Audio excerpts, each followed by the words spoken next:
Okay. Before we have our quiet time, let's all get on the same page.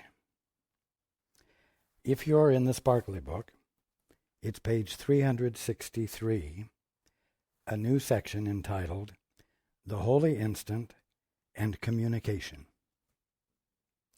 If you're in the second edition, it's page 317, and the new section is entitled The Needless Sacrifice.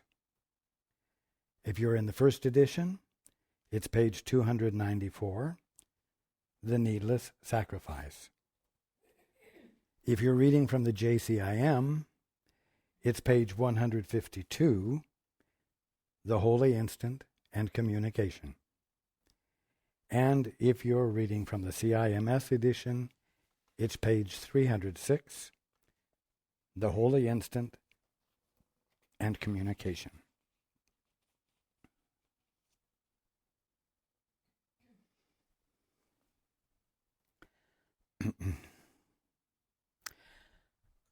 Let's take a few moments to be quiet together.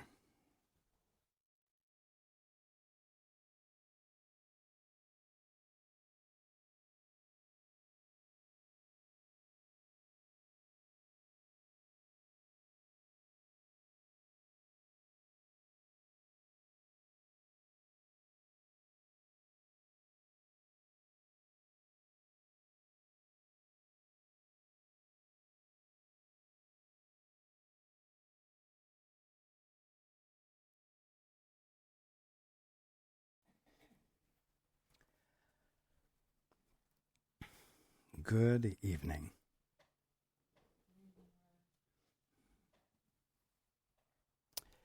And welcome to everyone who's joining us on the internet.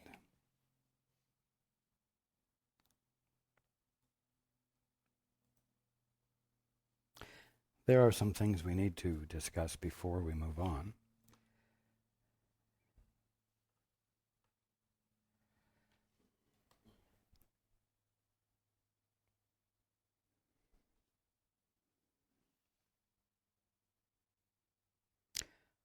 Mind moves.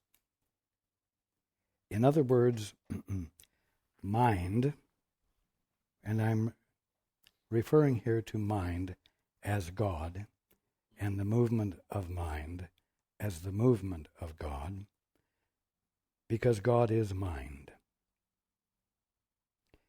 Mind moves, and I'm using the word movement to describe the activity of mind. Mind being what mind is, which is conscious. And so mind, in the act of being conscious, elicits, we'll say, creation.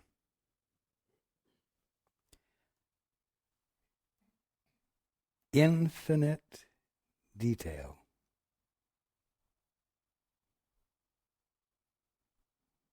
Infinite detailed expression of perfection, of harmony, of beauty, of shape, outline, form, and color. Because it is mind that is moving, and because the movement of mind is consciousness, the movement is experienced as ideas. And as I've said before, these ideas are perfectly real and tangible to the mind that formed them by the act of being what it is, consciousness.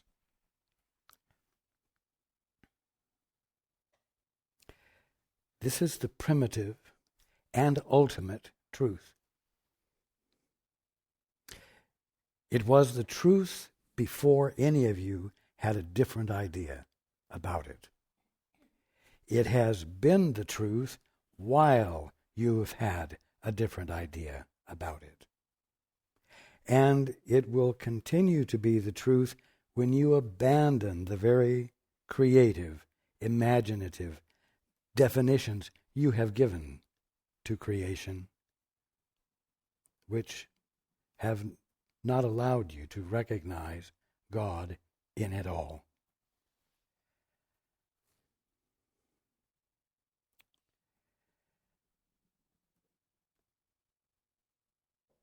This is the premise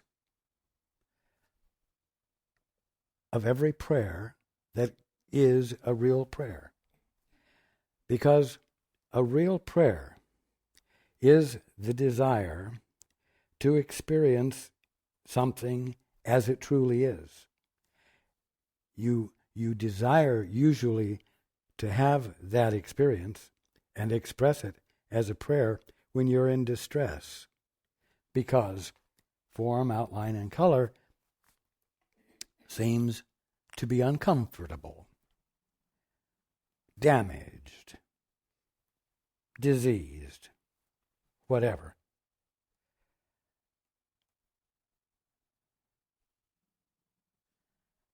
Now, what happened to this primitive and ultimate actuality of being? You're not going to hear a lot that is new from me tonight, but we're going to bring it into focus once again so that the part of the book we're going to go into will make more sense to you. Now,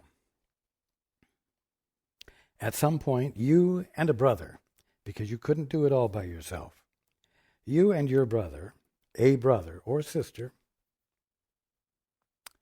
a fellow son or daughter of God, decided to be imaginative.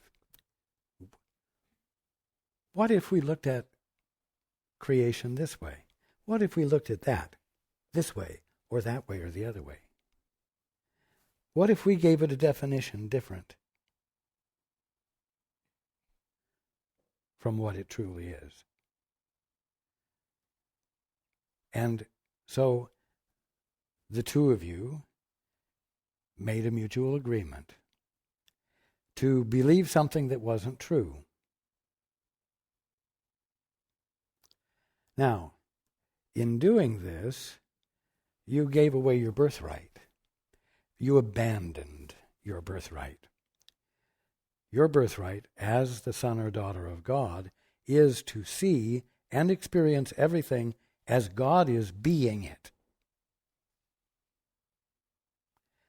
But if you choose to create a definition for yourself different from what a thing actually is, you've moved out into a territory that you could call independence.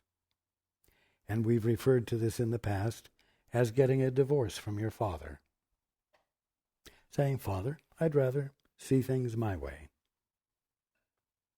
Now, we've also talked about the fact that the moment you acted on this and you denied your birthright because you truly wanted to commit yourself to a fantasy for a while, you lost the experience of the totality of creation in its context of perfect harmony.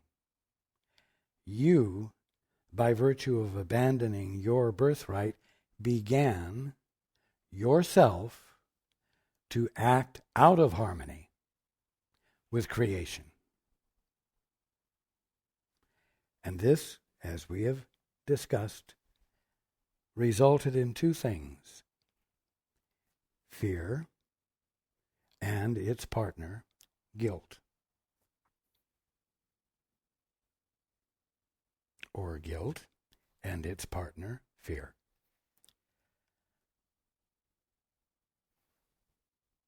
Now, At the same time,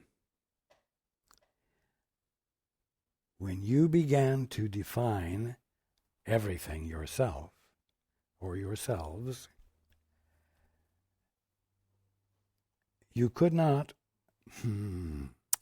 align each and everything with God anymore. And so you conceived of it as being a self-existent, independent thing itself, instead of an integral part of the action of mind, which by its action is being creation now, now, now, now, now, now. Things became objects unto themselves. And because they were not under the governance of God any longer, because you were imagining them to be things on their own, they became dangerous to you. Why? Well, everything became dangerous because you were in a state of fear, which you couldn't escape as long as you insisted upon being independent yourself, seeing yourself that way, and behaving the way one would have to behave in that vulnerable state, minus the invulnerability that you had enjoyed before this decision. These independent objects, then, became defined as matter, governed by the laws of physics.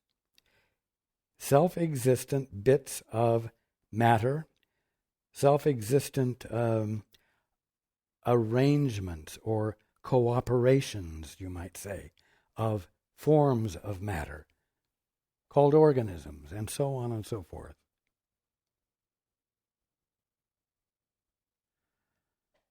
It's important to understand this. You need to understand that when you got your divorce from your father by choosing to think for yourself, you caused the real to become something unreal, at least to your perception, which you are fully committed to.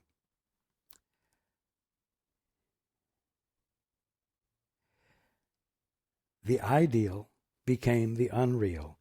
Spirit, the substance of all, became matter. That which was pure idea became pure physical object. Now, last week we talked about translating radical idealism into practical realism. We talked about the need for translating matter back into spirit, if you will, by asking to know what a thing is that you have defined as matter, desiring to know what a material thing is as the Father is being it. In other words, you want to know what is the Father being right there where I am seeing a, quote, independent material object. In other words, we're talking about translating everything from matter back into mind, from a physical object to an idea. Now, you're not actually changing a real physical object into an idea. You are, by means of the holy instant, letting yourself back into the true experience of what it has been all along.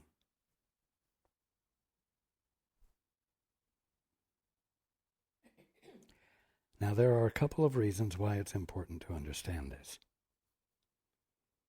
The first is that when it comes to healing, when there is a need for healing, you tend to think of using the holy instant as a means of gaining an understanding or a knowledge or a truth that will be equal to the correction of the awful, serious problem that you're faced with.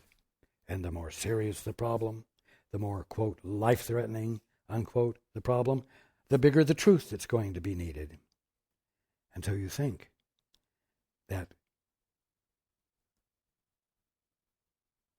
availing yourself of the holy instant is going to be the means, is going to be the first step of at least two steps. And you will use the holy instant to become still, to desire to know what the truth is here, instead of what you're experiencing, so that you can take that truth and apply it to that material object, that liver that's blocked, that breast that's cancerous, that sore throat, you see.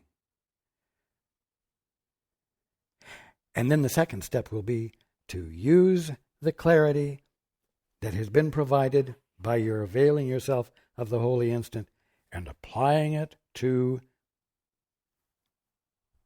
the clogged liver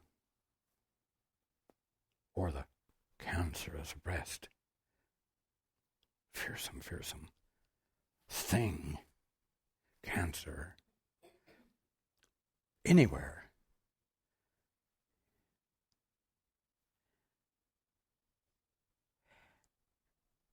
And because you don't understand that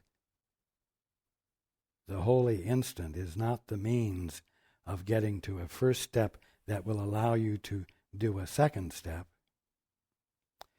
you miss the meaning of the first step, or you miss the revelation entirely because it doesn't fit your preconception. You're looking for something you can use to apply to something else.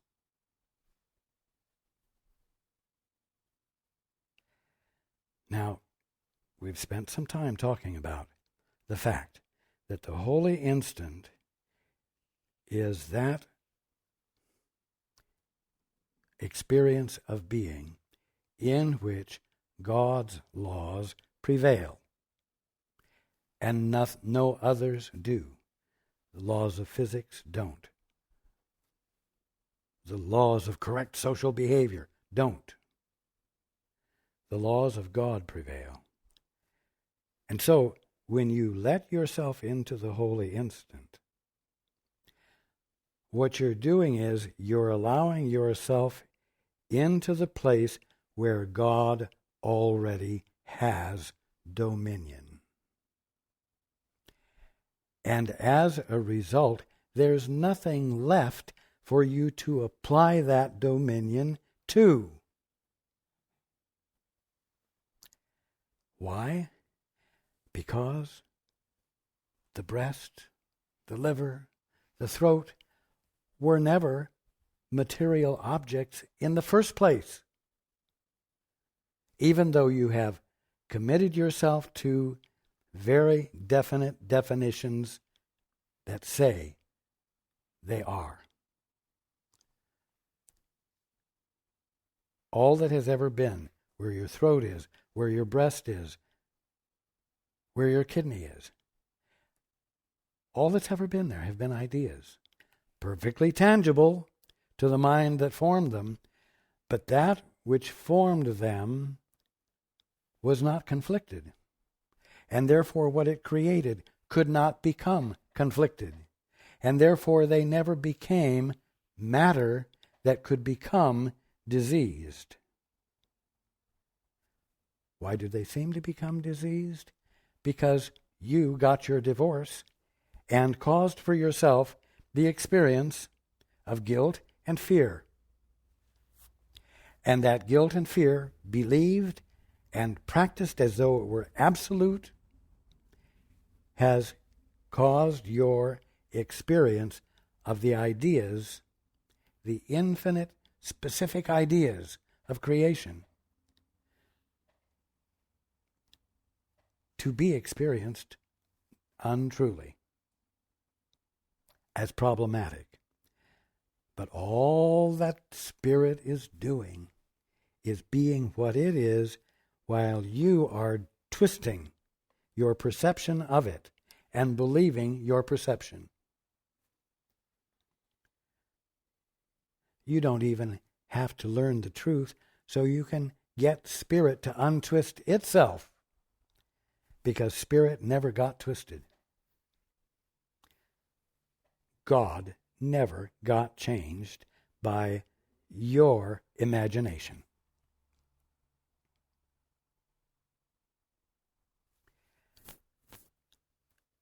I am reiterating this, and I will continue to reiterate it, because it goes flat against the grain of everything you believe, everything you have been taught. But if you don't make this shift, where you are willing to look at everything with at least an intellectual grasp of the fact that you may be seeing nothing more than a distortion of God's creation that hasn't changed creation, but is altering your experience or perception of it, and that you can find yourself returned to the true experience of it, if you will be willing to consider that it's all ideas, divine ideas, God ideas. And because they are ideas, they're not bound to laws of physics. They are bound to express God's laws, which prevail in reality, which prevail in the holy instant, which you will find prevailing when you have abandoned the application of a distorting mentality or a distorting intent. And how do you abandon the applying of a distortion? By choosing for your peace.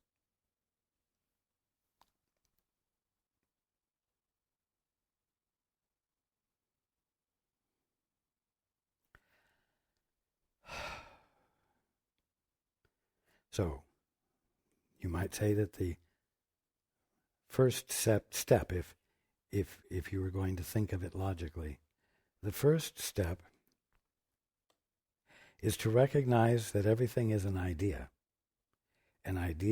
formed by the movement or action of mind, the mind that is God.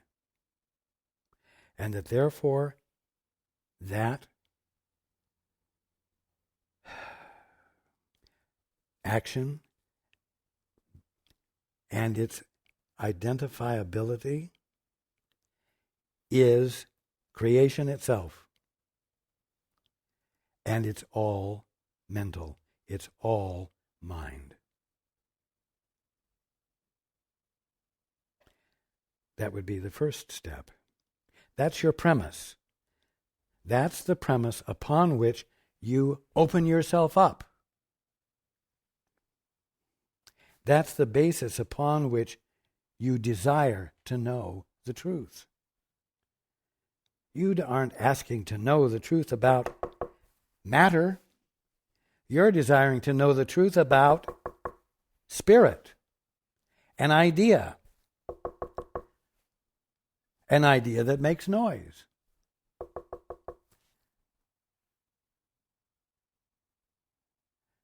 Noise is an idea.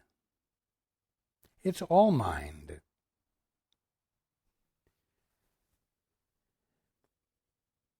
So,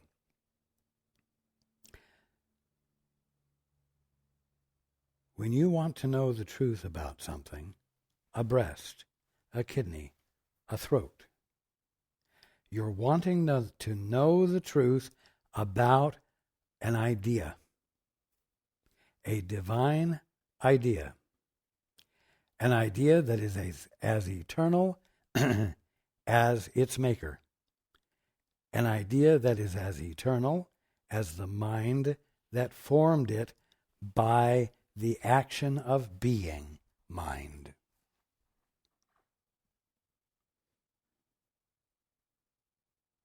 Mind doesn't create things other than itself.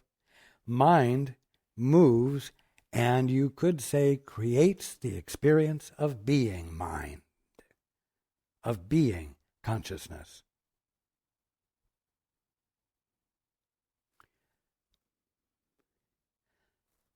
I've said this before. Mind is its own great cause and effect.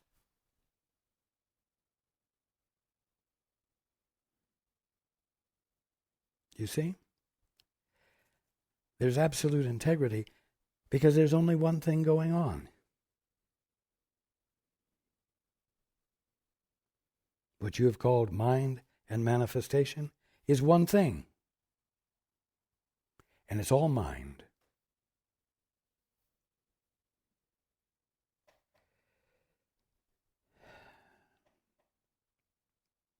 So, when you sit down to avail yourself of the holy instant, what you're doing is allowing yourself to relax into wholeness.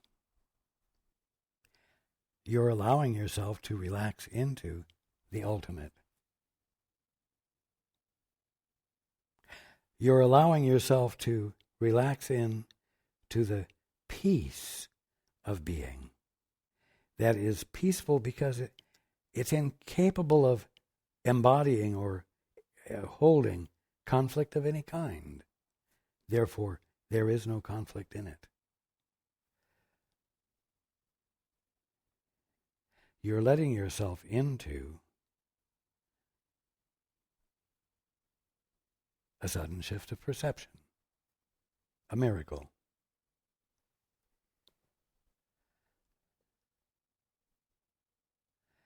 Now, you can either look at that as being much simpler than what you had been imagining, or you can look at it as something far more difficult than you have been imagining. Because I've just said that letting yourself into the holy instant is letting yourself all the way into the conscious experience of what God is being. Oh, that might mean you would wake up. That might mean you would be awake right now, sooner than you expected, sooner than you wanted. You had some things you wanted to take care of.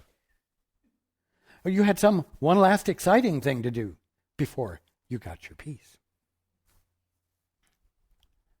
And besides, you really don't like unexpected things happening.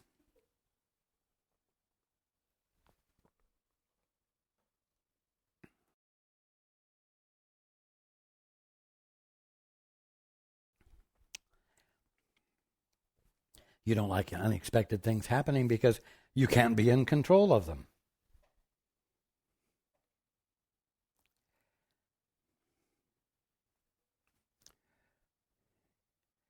If the unexpected thing that happened was your release from misery, release from sin, sickness, death, would you really quibble? No, you wouldn't. The reason you quibble now is because you don't really think that can happen. At least, not so quickly that you would have to let yourself be out of control right now.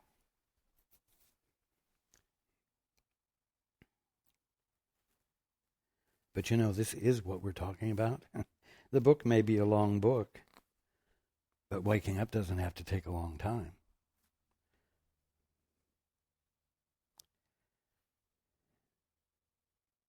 So you could say that the holy instant is sufficient to the meeting of your every need. And perhaps the meeting of your every need in one fell swoop.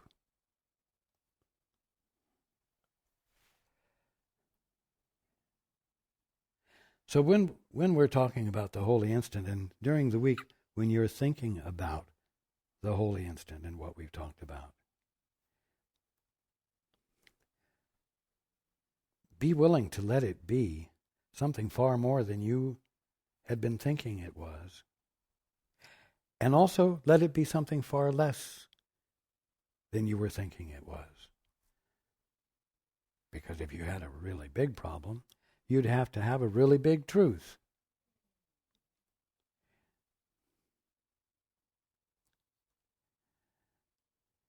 And that's not the case.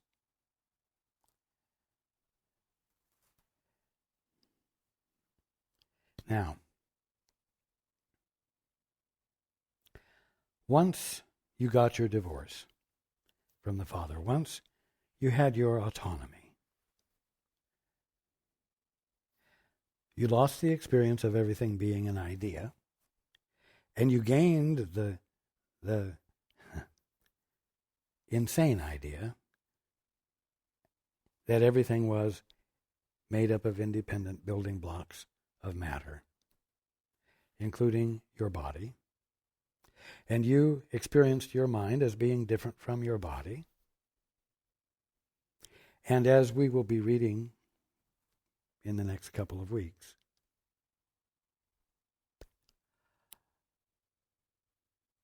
your body became the means you used for communication. And your mind was what you used as a means to have privacy.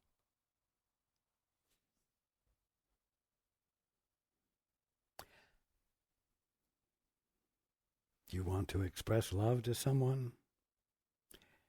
You caress them. You touch them in a way that evokes pleasure, comfort, peace. You open your mouth up and make your vocal cords vibrate, and you move your mouth and form words, and you communicate by means of your body. But the moment you want to be alone, you start thinking. And no one knows what you're thinking. How many of you have ever put on a pair of sunglasses and looked at things that you would have never looked at if anyone else could see what you were looking at?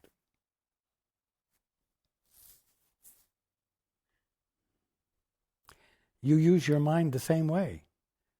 And you think about and look at in your mind things that you don't want anyone else to know you would even consider thinking about. Because it doesn't uphold your image. It doesn't uphold your means of, let's say, getting them to behave in a way that's supportive of you. And so you use your mind to be alone. You use your mind to be private. And yet, the simple fact is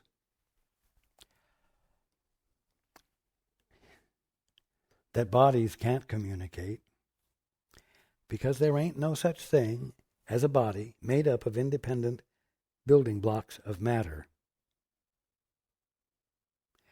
that are physical as opposed to mental.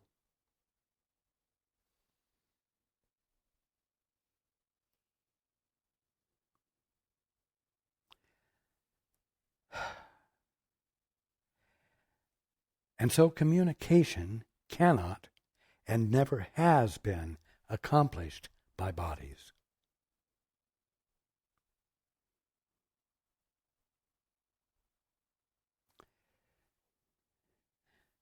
The fact is that in this distorted frame of reference, this independence from God, where you are an autonomous entity,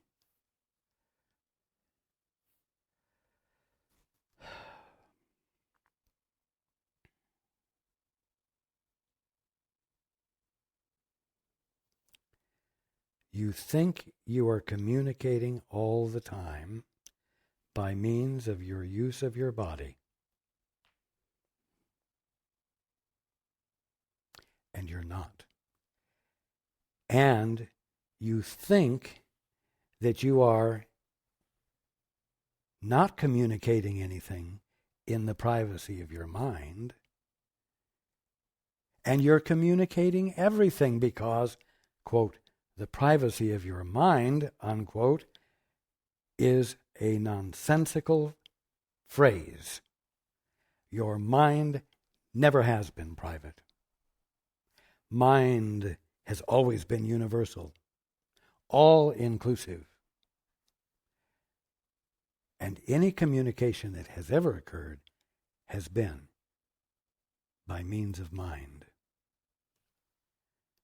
Waking up is making a shift from believing that you're communicating by the use of your body. It's abandoning that, as well as abandoning the idea that when you think something, it's private and no one else knows or can feel it or is affected by it.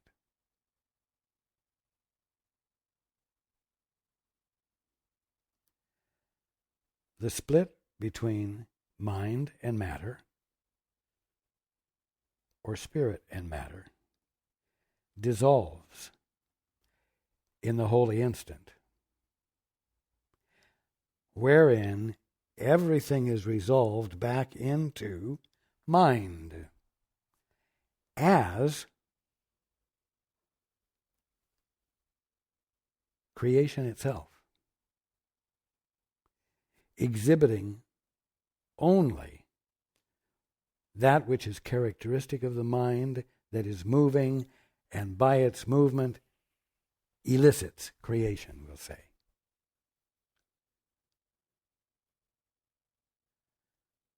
So that a touch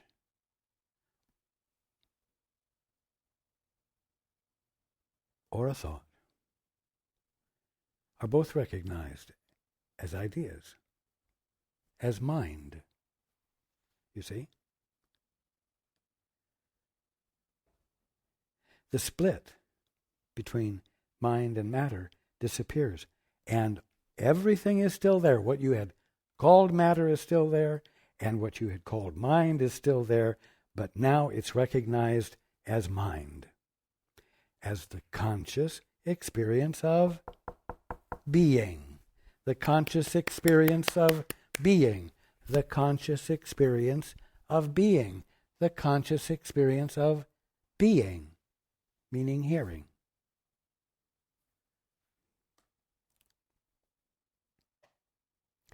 It's all mind.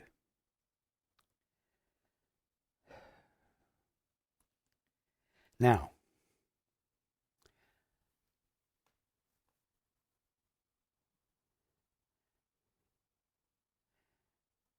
we've been talking about holy relationships, and we've been talking about special relationships.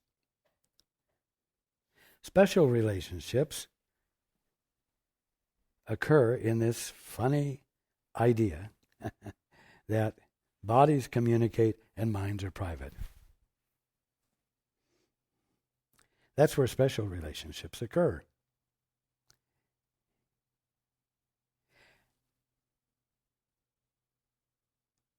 It happens in a place where guilt is the engine that drives all relationships.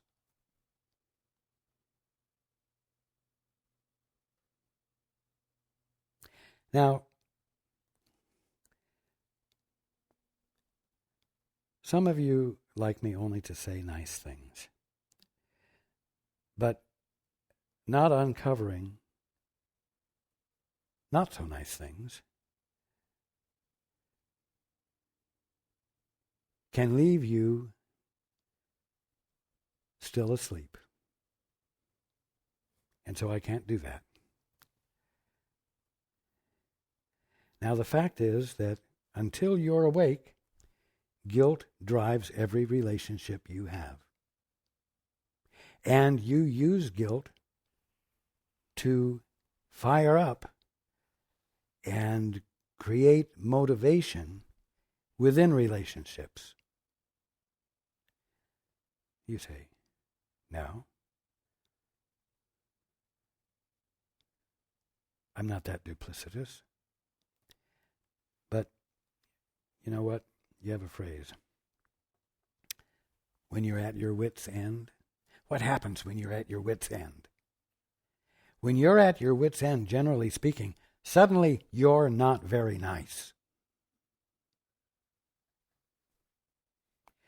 When you're at your wit's end, you've used all your niceness up. And you say, well, I can't put on a mask any longer. I've got to express the way I really feel. Not so nice.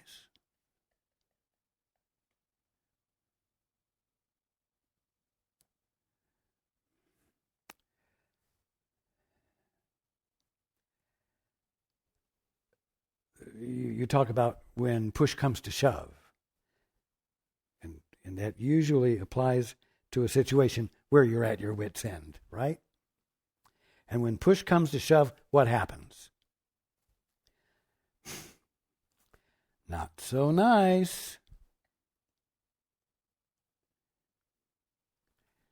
You need to have a new motto. When push comes to shove, hug.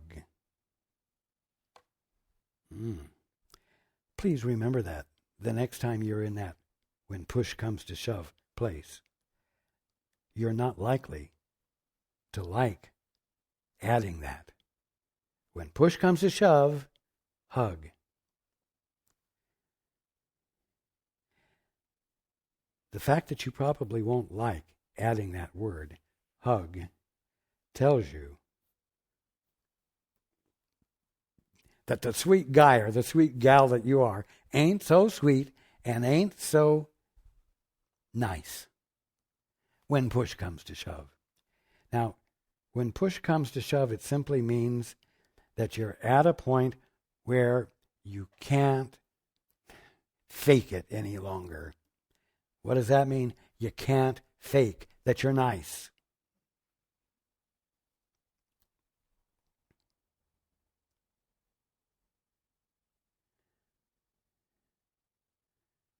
Mind you, I'm addressing those of you who, when push comes to shove, don't hug. But you know what? I need to talk to those of you who do hug as well. Because until you're awake, your willingness to hug is still part of a deal. It's still part of a manipulation. Because until you're awake, guilt still drives your relationships. And that's the part you don't want to hear. But that's the part you need to hear. And that's what's coming up in the next section. The holy instant and communication. What blocks communication? I'm going to change the words. The holy instant and communion. Communion. Hug. The holy instant and hug. The holy instant and embrace. The holy instant and unconditional embrace. The holy instant is that place, in quotes, in which God's laws not only prevail, but God's perspective becomes available to you as yours because it always has been. It's your birthright. But you're not blocking it. And when that happens, you find yourself in communication with absolutely everything, infinitely speaking, without any aspect of infinity escaping your notice at any given moment. And it's not overwhelming to you. And it's not just you, as I've said before, it's not just you being conscious of everything else. It's everything else being conscious of you, and being conscious of you, being conscious of it, being conscious of you. In other words, communication, not just awareness, but communion. The holy instant and communication. And we're going to be talking about what blocks communication. And I've basically laid it out for you here. What blocks communication is that you have decided that it's bodies that communicate and it's minds that are private, which is 180 degrees. No, it isn't just 180 degrees out of sync. Because mind is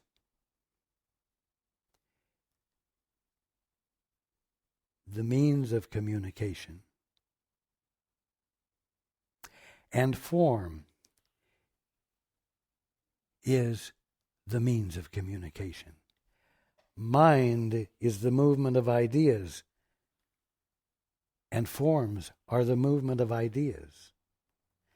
So they are not even at odds with each other. They can't be 180 degrees out of sync. But do you see that the moment you moved into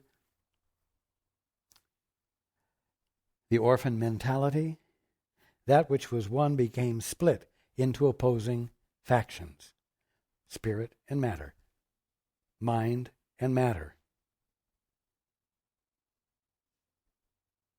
The ethereal and the physical. No, it's all the same thing. It's all mind.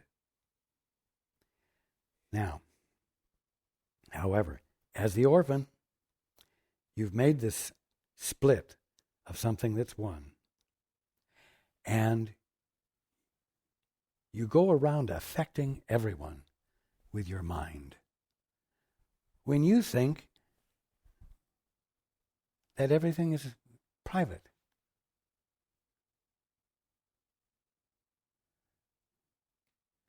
You think no one can see what you're looking at in your mind. And everyone sees it and feels it.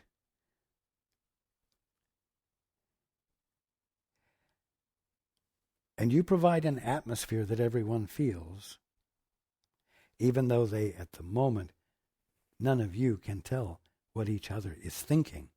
But I promise you, the fear you feel is affecting your neighbor.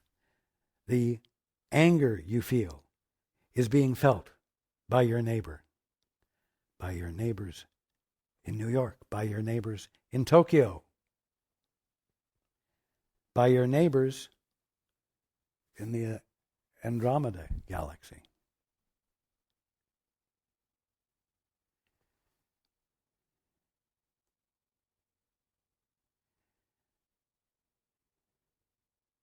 And then, through the use of your body, you think you're communicating with everyone all day long, in one way or another,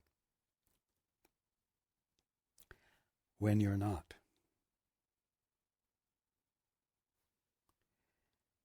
And that's how you block communication. You block communication by ignoring it where it's happening, and by thinking it's happening where it's not happening. The holy instant and communication are inseparable. And so if you don't get this straight, if this doesn't become clear to you, then you will miss the holy instant. You will be being quiet and being attentive, looking for a concept you have of what ought to show up, when that's not what's going to show up. What's going to show up is a realization that you better be more careful about how you use your mind, because what's going on in there is not private at all, and it is affecting your brothers and sisters. And then you'll take a little bit better responsibility for what you're thinking. Does that mean you're going to figure out healthier definitions of ideas to think about? Or does it mean that you're actually going to shut up and enter into the holy instant and desire to know of your Father what the truth is about this thing or that thing, or about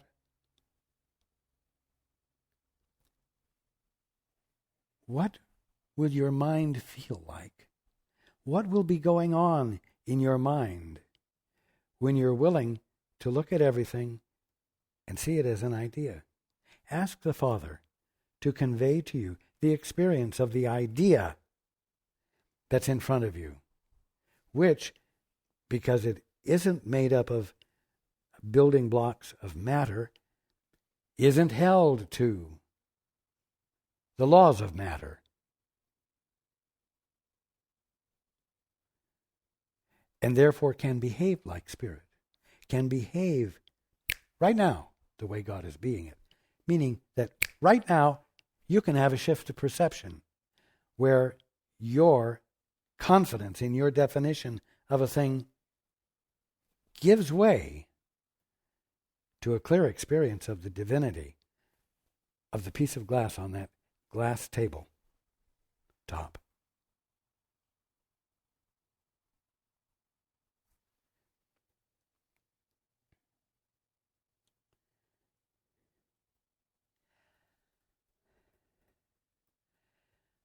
When everything is going well, when you have managed to behave in such a way that with minor applications of guilt, you've been able to get your brother or sister to be pleasant and cooperate with you, then you say, I'm a nice guy.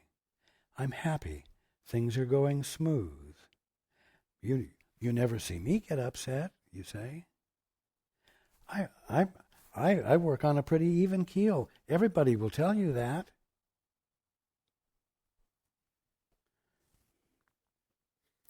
Come on. Just upset your apple cart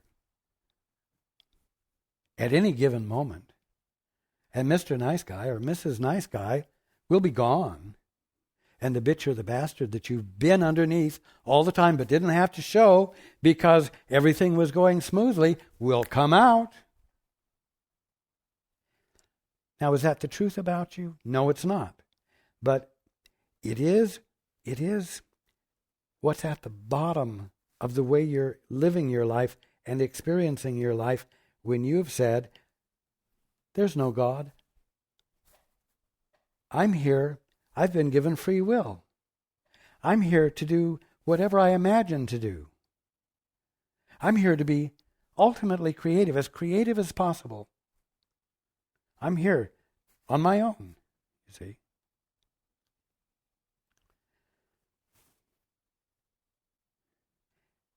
And that premise is false.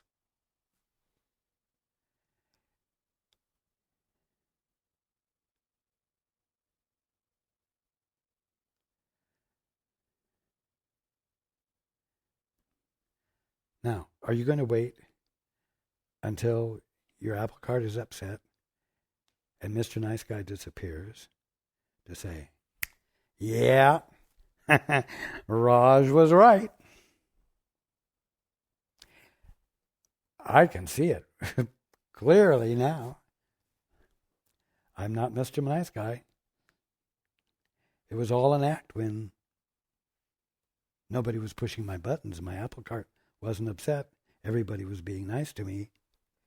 And my employment of guilt in controlling them was done skillfully enough so that they didn't notice it, you see.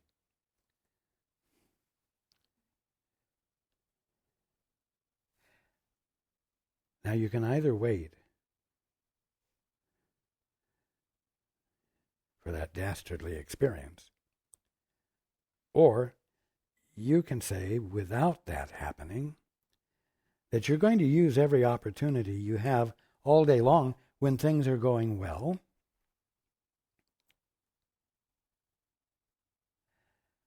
to abandon the premise that you're an independent, autonomous entity having been given free will and with a sort of command to be as creative and original as possible with the greatest beneficence possible.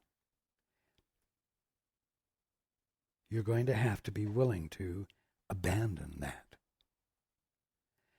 Because no matter how nicely it can be said, it's a definition of someone who uses their body to communicate that constitutes no communication, and uses his mind to be private when it constitutes a universal blast of experience.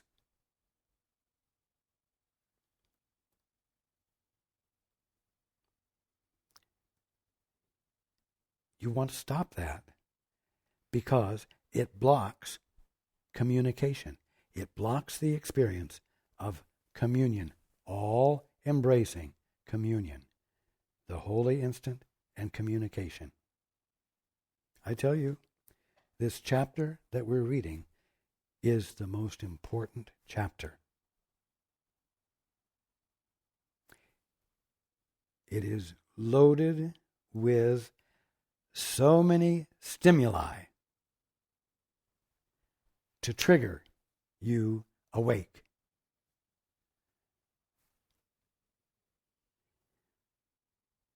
So, I'm going to suggest that this coming week you read ahead this next section.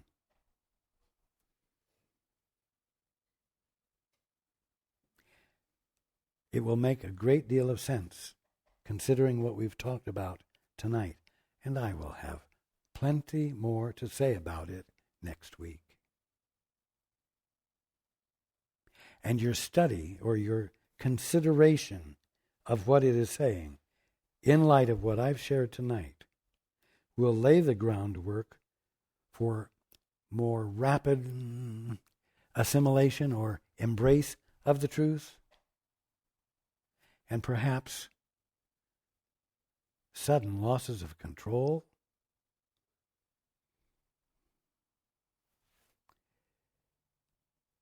in which the holy instant is experienced.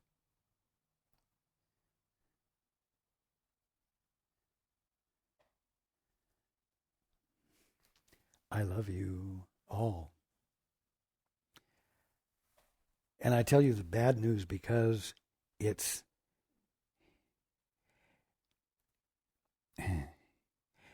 the fly in your soup.